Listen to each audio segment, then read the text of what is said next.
অস্ট্রেলিয়াকে হারিয়ে ফাইনালের টিকিট পেল ভারত। ভারতীয় ইনিংসে রোহিত শর্মা যখন আউট হন তখন গ্যালারি থেকে একই করলেন রোহিত শর্মার স্ত্রী, যার কারণে মাথা নিচু করে মাঠ থেকে বেরিয়ে গেলেন রোহিত শর্মা।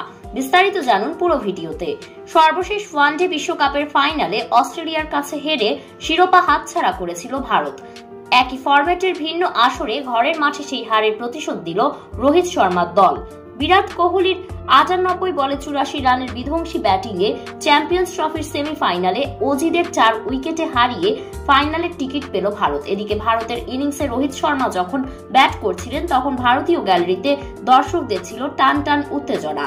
তখন গ্যালারিতে বসে রোহিত শর্মার স্ত্রীও খেলা দেখছিলেন। ইনিংসের অষ্টমতম ওভারে অজি এই স্পিনারের গুগলি খেলতে গিয়ে এলবিডব্লিউর ফাঁদে পড়ে আউট হন রোহিত শর্মা। পরে রিভিউ নিয়ে শেষ রক্ষা হয়নি তার, আর তাই তো নিজের স্ত্রীর মন খারাপ দেখে মাথা নিচু করে আস্তে আস্তে মাঠ থেকে বেরিয়ে গেলেন রোহিত শর্মা। তবে শেষ পর্যন্ত বিরাট কোহলির বিধ্বংসী ব্যাটিং আর হার্দিক পান্ডিয়ার দারুণ ফিনিশিংয়ে গ্যালারিতে ছিল ভারতীয় সুন্দরীদের টান টান উত্তেজনা।